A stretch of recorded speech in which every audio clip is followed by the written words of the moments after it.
அடுத்தது lang attribute. இணைய பக்கத்தின் மொழியை அறிவிக்க HTML குறிச்சொல்லின் உள்ளே எப்போதும் லேங் பண்பை சேர்க்க வேண்டும். இது தேடும் பொறிகள் மற்றும் உலாவிகளுக்கு உதவுவதாக இருக்கும். பின்வரும் உதாரணம் ஆங்கிலத்தை மொழியாக குறிப்பிடுகிற பாருங்கள். டாக்குமெண்ட் டைப் HTML சொல்லி முதல் கொடுக்குறோம். அடுத்ததில் HTML கொடுக்குறதுல HTML கொடுத்து லேங் ஈக்குவல் EN அப்படின்னு சொல்லி கொடுக்குறோம். அதாவது லாங்குவேஜை தான் EN சொல்லி இங்கிலீஷ்ன்றதை இப்படி கொடுக்குறோம். அதுக்கப்புறம் அங்கால நாம் நார்மலாக செய்கிறோம். இந்த மாதிரி இருக்கும். மொழி குறியீட்டில் நாட்டு குறியீடுகளையும் சேர்க்கலாம். இப்போ நாங்கள் இங்கிலீஷ்க்கு இங்கே கொடுத்துருக்குறோம் இல்லை, அந்த மாதிரி நாடுகள் US அந்த மாதிரி நாடுகள்ன்ற குறியீடுகளையும் சேர்க்கலாம். இப்போ நாங்கள் இங்கே இங்கிலீஷை நம்ம குவாட்டேஷனுக்குள்ளே பார்த்திங்கன்னா EN சொல்லி லேங்குக்கு கொடுத்துருக்குறோம். இது நாடுகள்ன்ற குறியீடை நாங்கள் சேர்க்கலாம். இப்போ US அந்த மாதிரி நாடுகள்ன்ற குறியீடுகளை இங்கே நாங்கள் சேர்க்கலாம். எனவே முதல் 2 எழுத்துக்கள் HTML பக்கத்தின் மொழியையும் கடைசி 2 எழுத்துக்கள் நாட்டையும் வரையறுக்கின்றன. இப்போ இங்கே இந்த உதாரணத்தை பாருங்கள்.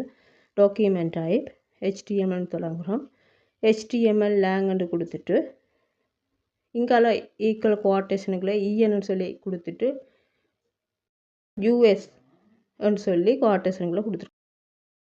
அடுத்தது பார்த்திங்கன்னா நான் கடைசியாக கொடுத்துருந்த அந்த டைட்டில் அட்ரிபியூட்ஸ் தான் பார்த்திங்கன்னா அதில் என்ன நான் கொடுத்துருக்குறேன்னா கடைசியாக நாங்கள் பார்த்த டைட்டில் அட்ரிபியூட்ஸ் அதைத்தான் நான் இங்கே கொடுத்துருக்குறேன்.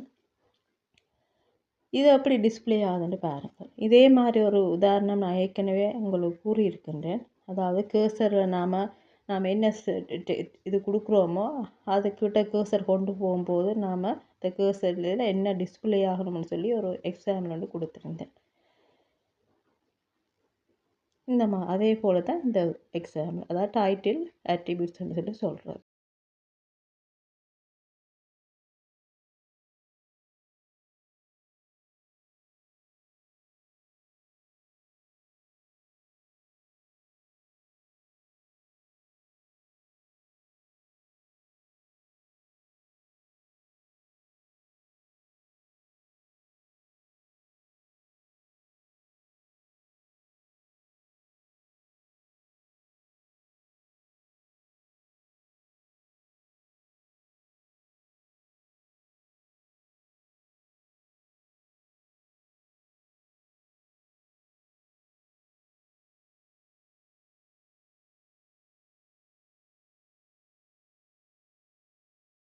அதாவது கேர்சரில் நாம் என்ன இது கொடுக்குறோமோ அதுக்கிட்ட கேர்சர் கொண்டு போகும்போது நாம் இந்த கேர்சரில் என்ன டிஸ்பிளே ஆகணும்னு சொல்லி ஒரு எக்ஸாம்பிள் வந்து கொடுத்துருந்தேன்.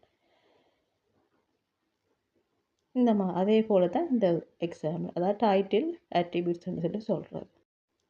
அதே போல் தான் இந்த எக்ஸாம்பிள், அதாவது டைட்டில் அட்ரிபியூட்ஸ்ன்னு சொல்லி சொல்கிறது.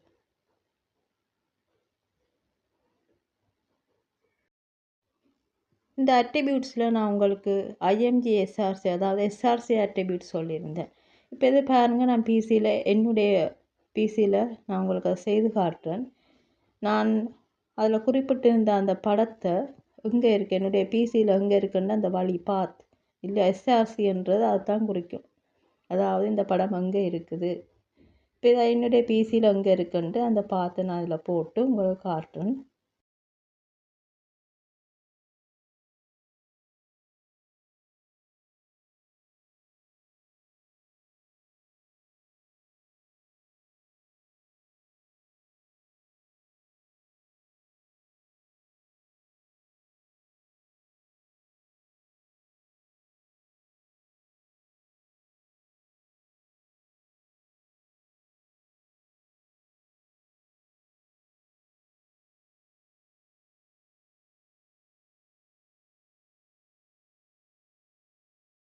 அதை நீங்கள் பார்க்குறோன்னா அந்த படத்தை கிளிக் பண்ணிங்கன்னா கிளிக் ப்ராப்பர்ட்டிஸ்ன்னு சொல்லி வரும். அதில் போய் பார்த்தீங்கன்னா அது எங்கே இந்த ஃபைல் எங்கே இருக்குன்னு சொல்லி அதில் இருக்கும்.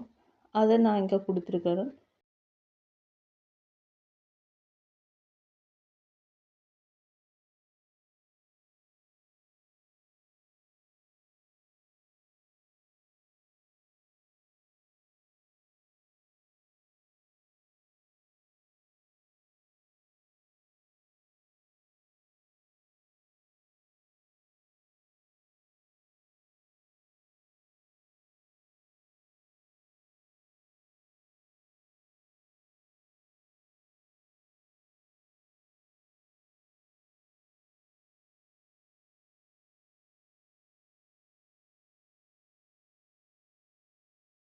இப்போ பார்த்திங்கன்னா இந்த மாதிரி டிஸ்பிளே ஆகுது அந்த படம்.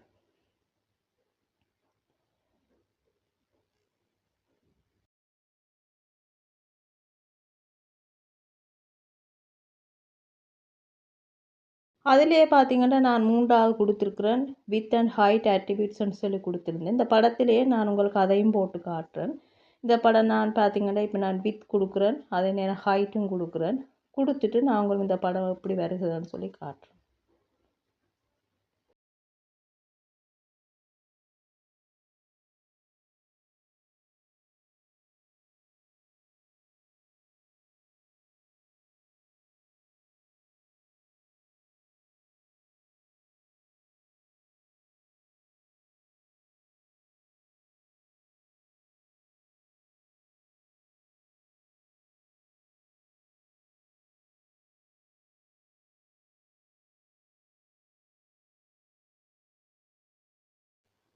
பாருங்கள் இந்த மாதிரி கொஞ்சம் பெரிய சைஸாக வர நார்மலாக அதில் இருக்கும்போது அதோட சைஸ் நான் கொடுக்காமல் விடும்போது அந்த ஒரிஜினல் சைஸ் படம் என்னமோ அது அதில் டிஸ்பிளே ஆனது.